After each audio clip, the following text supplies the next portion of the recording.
नमस्कार, आप देख रहे हैं बिग फाइट लाइव। आपके साथ मैं श्वेता मिश्रा अवस्थी।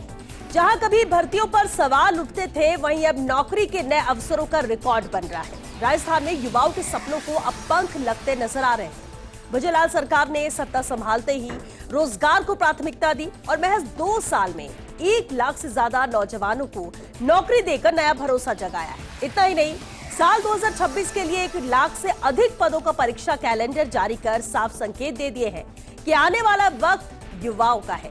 सरकार का दावा है कि 2026 के अंत तक कुल नियुक्तियों का आंकड़ा 3 लाख के करीब पहुंच जाएगा, जो पिछले कांग्रेस सरकार के 5 साल से भी ज्यादा होगा। और सिर्फ संख्या नहीं बल्कि पारदर्शिता भी इतिहास रच रही है, क्योंकि सैकड़ों परीक्षाएं हुई और एक भी पेपर लीक नहीं। तो क्या वाकई राजस्थान में रोजगार के नए दौर की शुरुआत हो चुकी है? आज बात इसी खास मुद्दे।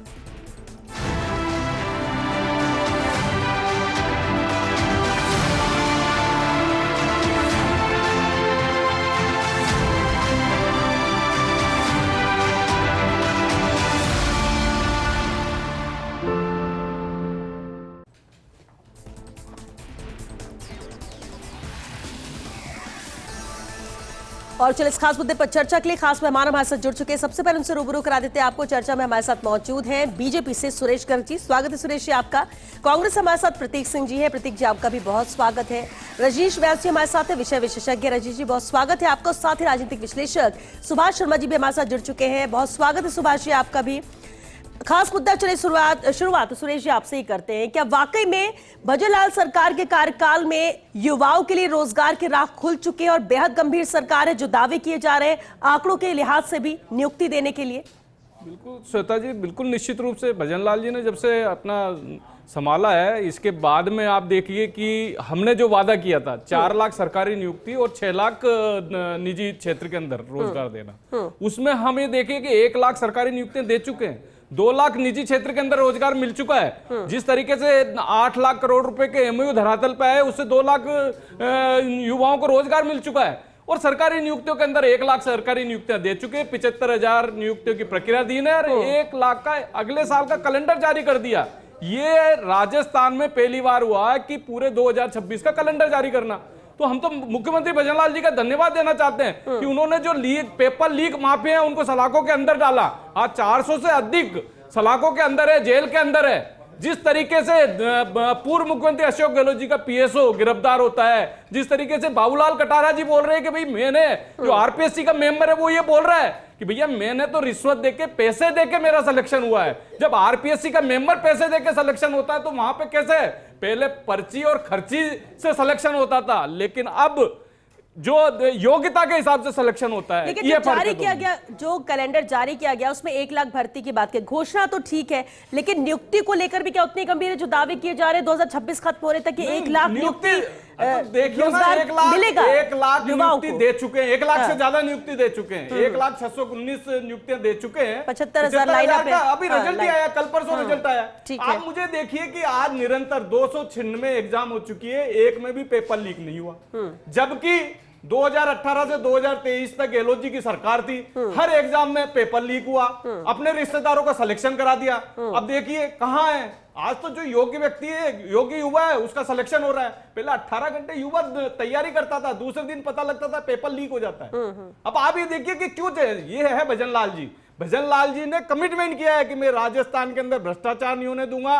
युवाओं के साथ, किसानों के साथ, महिलाओं के साथ, गरीबों के साथ, सबके साथ न्याय होगा। जो कहते हैं वो करके दिखाते हैं हम लोग।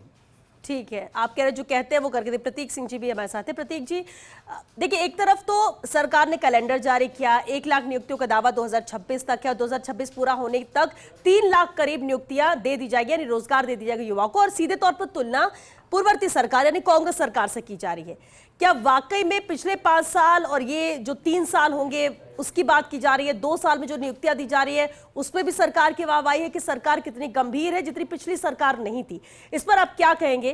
क्योंकि सवाल एक ये भी उठता है कि क्या पिछले 5 साल की बात करें पिछली सरकार की या अभी की, दोनों की परिस्थितियां भी क्या एक समान थी? कई बार होता है, आगे कई श्वेता चीजें जी, होती हैं। दो लाइन से शुरुआत करता हूं कि लश्कर भी तुम्हारा है, दरबार तुम्हारा है, और तुम झूठ को सच लिख दो, अखबार तुम्हारा है। इस दौर के फरियादी जाए भी तो जाए कहां, कानून तुम्हारा है और दरबार तुम्हारा है।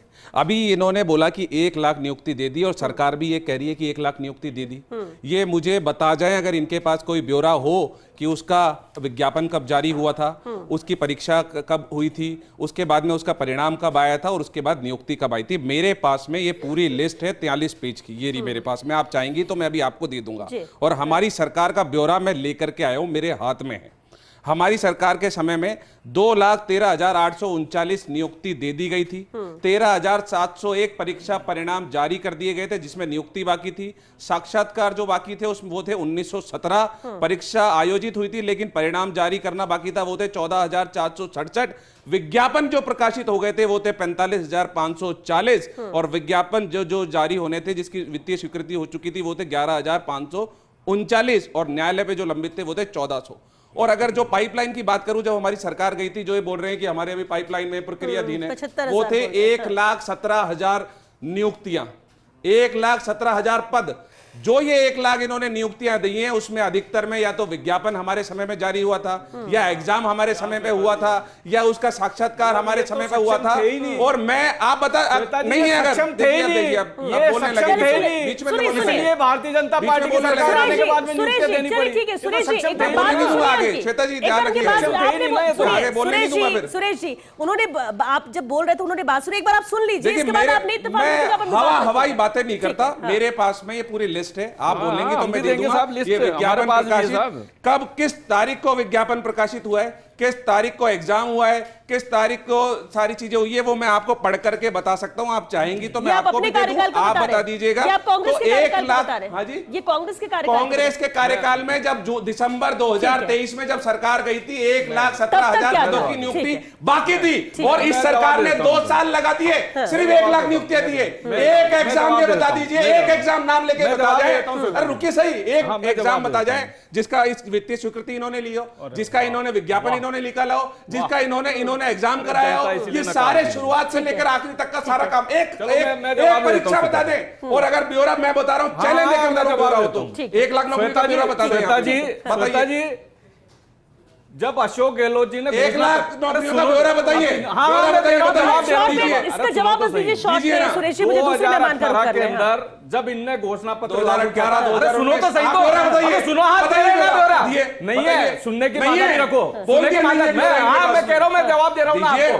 2018 में जब ये घोषणा पत्र घोषित किया था, 2 लाख प्रतिवर्ष सरकारी नियुक्तियां देने की वादा की थी, यानी कि पूरे 5 साल में 10 लाख, 2,14,000 सरकारी नियुक्तियां। हाँ किए, 2 करोड़ नहीं, 52 करोड़ मुद्रा लोन में रोजगार मिला। PF account 33 crore PF account है, पीएफ अकाउंट तक पूछता है उसको रोजगार मिलता है। 11 साल के 25 करोड़।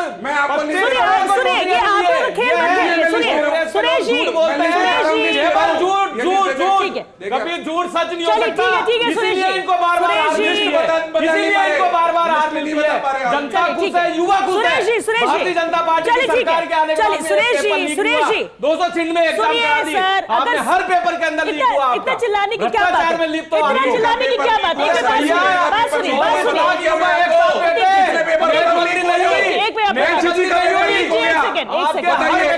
डेट बंदी हुआ करती थी। चलिए ठीक है, रजनीश जी, एक सेकंड रुकिए। रजनीश जी, आपने दोनों की बात सुनी और वो इसलिए भी जरूरी था क्योंकि एक तरफ तो युवाओं के लिए रोजगार के द्वार खुल रहे हैं, सरकार ये कह रही है, आंकड़े बताए जा रहे हैं, कैलेंडर जारी किया गया है और ये बताने की कोशिश है कि प्राथमिकता में युवा है, प्राथमिकता में रोजगार का मुद्दा है और सरकार उसे लेकर गंभीर है। दूसरी तरफ आपने कांग्रेस से भी सुना, प्रतीक सिंह जी ने बात रखी कि कैसे उनकी सरकार में किया गया और ये आंकड़े वो कह रहे हैं कि ये झूठे हैं। रजनीश जी, विषय विशेषज्ञ आप जरा बताइए, क्योंकि आम जन भी जानना चाहता है। एग्जाम्स तो हो रहे हैं, नियुक्तियां भी मिल रही हैं यहां पर, लेकिन क्या इन्हें आंकड़ों में उलझाया जा रहा है या वाकई में क्वालिटी वाइज भी या फिर स्थायित्व के तौर पर देखा जाए ऐसी नौकरियां मिल रही हैं युवाओं को? श्वेता जी, मुझे बड़ा हर्ष है कि दोनों पार्टियों के जो पिछली सरकार से प्रतिनिधि आए हुए हैं और जो वर्तमान सरकार के प्रतिनिधि हैं, ये वाकई में संजीदा हैं, गंभीर हैं युवाओं को लेकर, रोजगार को लेकर। तभी इनका जो बहस का जो स्तर है वो काफ़ी उच्च रहा है।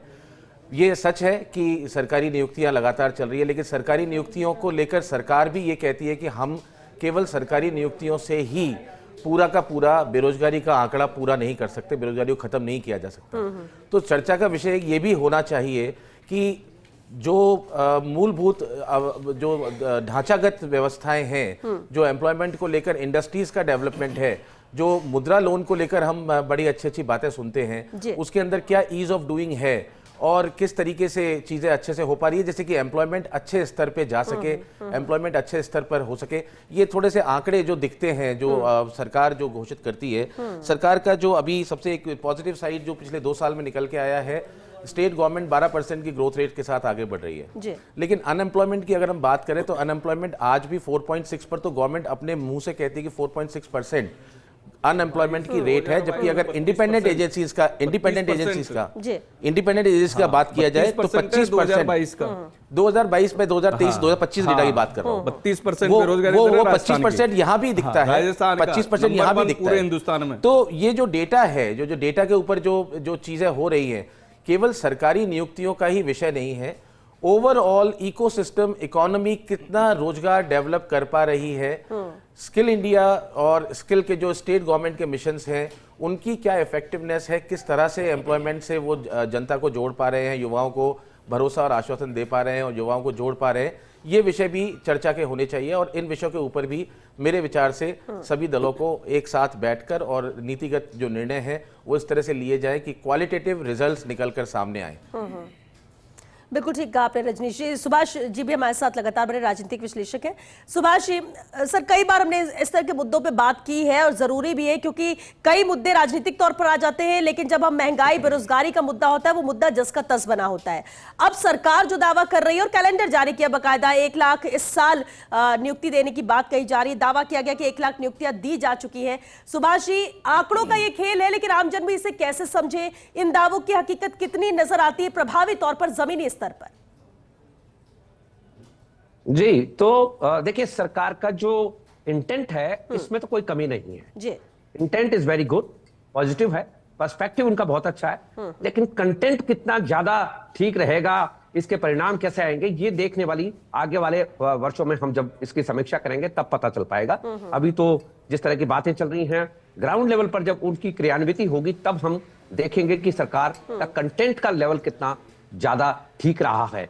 जहां तक बात यह है कि देखिए, जिस तरह के कंटेम्प्रेरी वर्ल्ड में हम जी रहे हैं, उस वर्ल्ड की यदि हम बात करें तो सरकारी नौकरी देना ये कोई बड़ी बात नहीं है। ये कोई हमारी सरकार का कोई ऐसा काम नहीं है जिससे कि हम विजय पताका या कोई बहुत श्रेष्ठता का परिचय दे रहे हों, श्रेष्ठता का कोई हमें अवार्ड मिल सके। काम ये होना चाहिए कि जिस तरह की दुनिया आज बन पड़ी है उसमें जीडीपी की बड़ी बातें होती हैं। क्या जीडीपी सरकारी नौकरी से आ सकती है? क्या जीडीपी का क्या लेना देना है सरकारी नौकरी से?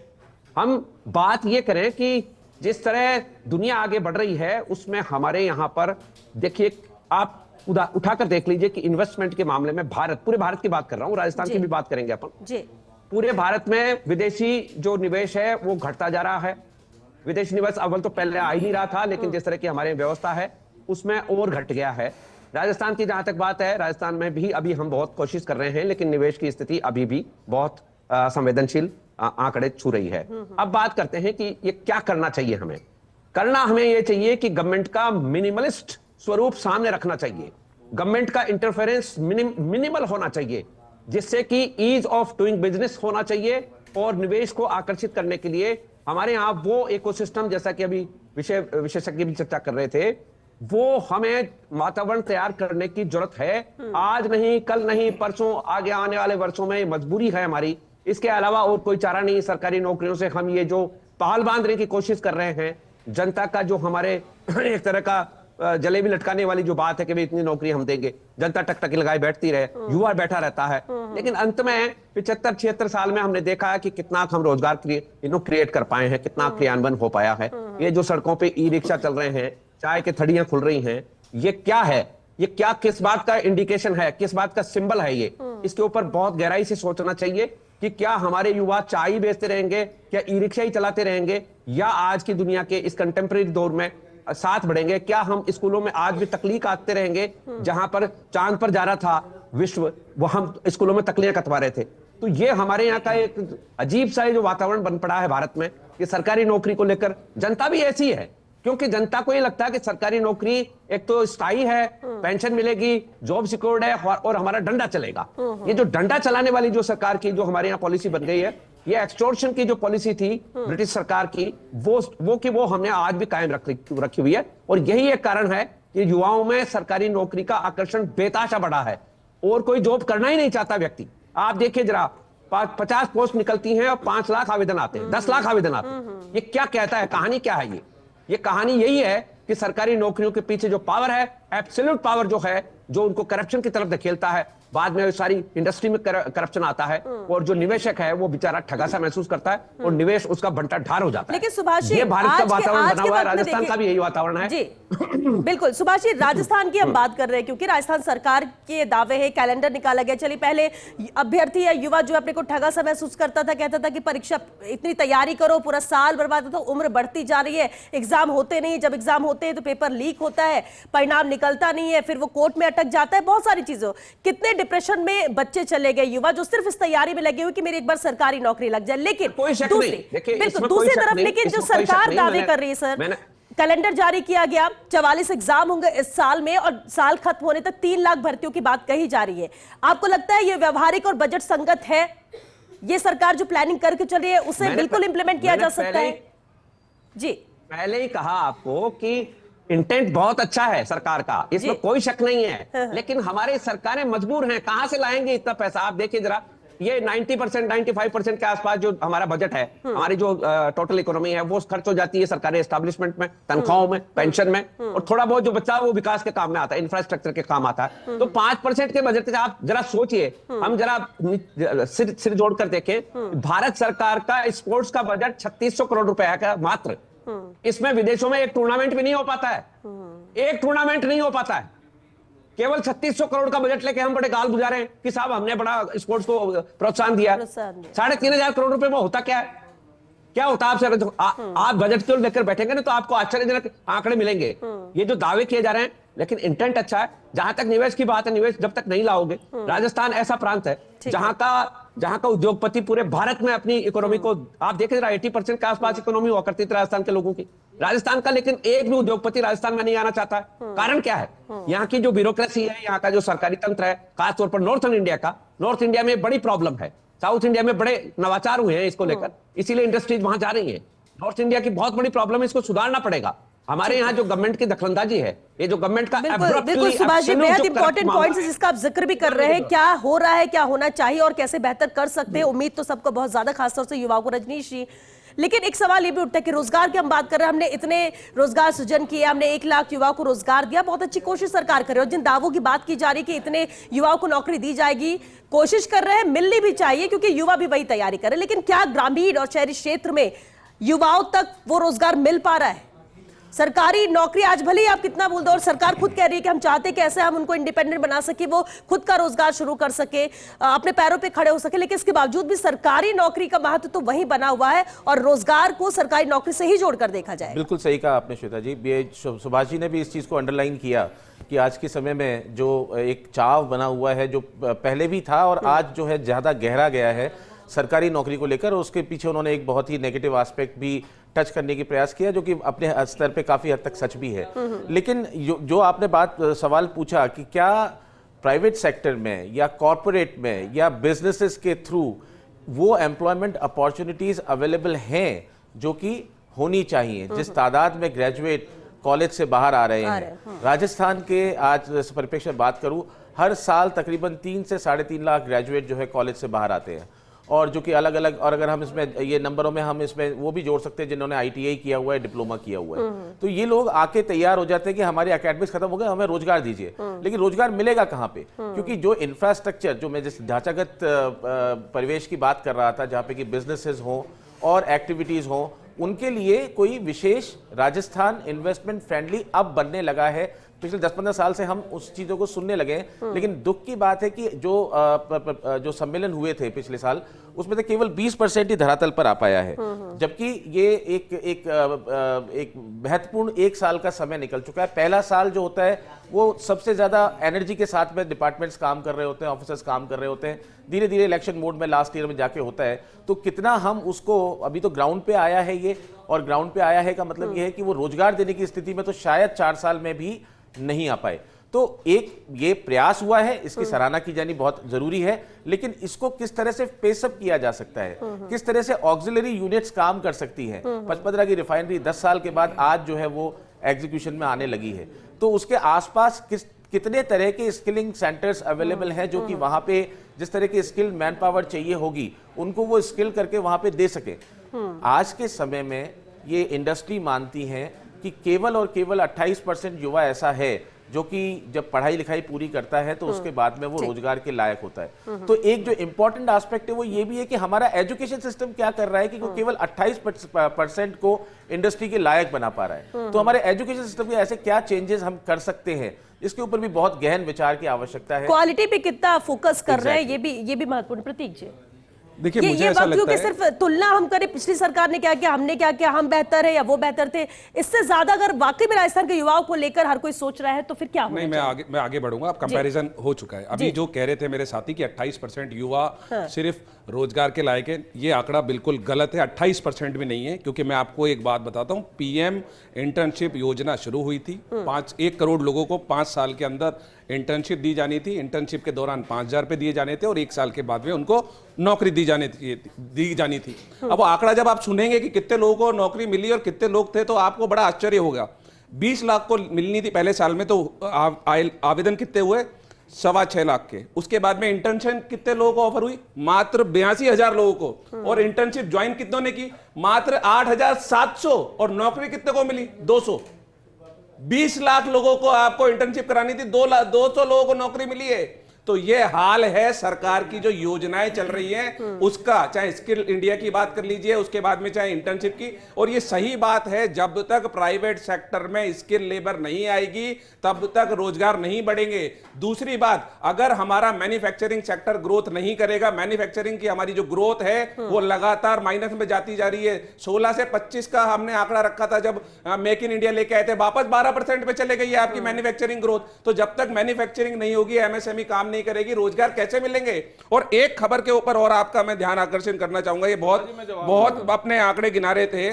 कैसे सुधरेगा शिक्षा का स्तर? स्कूल व्याख्याता के लिए 11 साल में सबसे कम पदों पे भर्ती, मात्र 37,000 में भर्ती होनी थी, 2,000 में भर्ती की है। ये कह रहे नौकरियां दी है। और फिर मैं वापस चुनौती देता हूं कि ये ब्यौरा बता दें अगर इनके पास हो नौकरियों का, कि क्या 1 लाख नौकरियां कहां दी। चलिए, क्योंकि वक्त खत्म हो रहा है, मुझे आपसे जवाब चाहिए। मैं सुरेश जी, मैं आपसे जवाब लेना चाह रही हूँ इस बात को लेकर कि देखिए, प्रतियोगी परीक्षाओं को लेकर कैलेंडर जारी है, सरकार की नियत साफ है और उसको लेकर पूरी तैयारी की जा रही है। और जब प्लानिंग है इसलिए कहा जा रहा है 44 परीक्षाएं कराई जाएंगी। लेकिन निजी क्षेत्र में रोजगार को लेकर सरकार का कितना फोकस है और इसको लेकर क्या किया जा रहा है? ये प्रतियोगी परीक्षा तो अलग हो गई। श्वेता जी, मुझे ये समझ में नहीं आता कि आप इस चीज को क्यों नहीं एक्सेप्ट कर लो कि आज क्या हो रहा है। 52 करोड़ मुद्रा लोन देना, 36 लाख करोड़ रुपए के लोन डिस्बर्समेंट करना, वापस आज आए। अरे भाई सुनो, वापस तो आए नहीं, वो आए नहीं आए, वो विषय नहीं है। विषय ये है कि उनको रोजगार मिला है, नहीं मिला। अब यही तो समस्या है इनकी, यही तो समस्या, इसीलिए जनता इनको नकार देती है। जवाब भी नहीं देना, वो जवाब दे रहे हैं। हाँ, रोजगार बढ़ेगा, ठीक है। 33 करोड़ ईपीएफ अकाउंट है, 33 करोड़। यही तो समस्या है आप लोगों की, यही तो समस्या है। जनता स्वीकार कर लेती है, युवा स्वीकार कर लेता है, लेकिन समझ में नहीं आता। यही तो समस्या है कि कांग्रेस के समझ में नहीं आता, लेकिन जनता स्वीकार कर लेती है। ये गलत आंकड़े हैं, सरासर झूठ है, सरासर झूठ है। 8 लाख करोड़ रुपए के एमओयू धरातल पे आ गए। 2 लाख लोगों को राजस्थान के अंदर रोजगार मिला है प्राइवेट के अंदर। 33 करोड़ ईपीएफ अकाउंट अगर खुले तो रोजगार मिले। 5 करोड़ या 10 करोड़ अगर आईटीआर सबमिट होती है तो रोजगार बढ़े।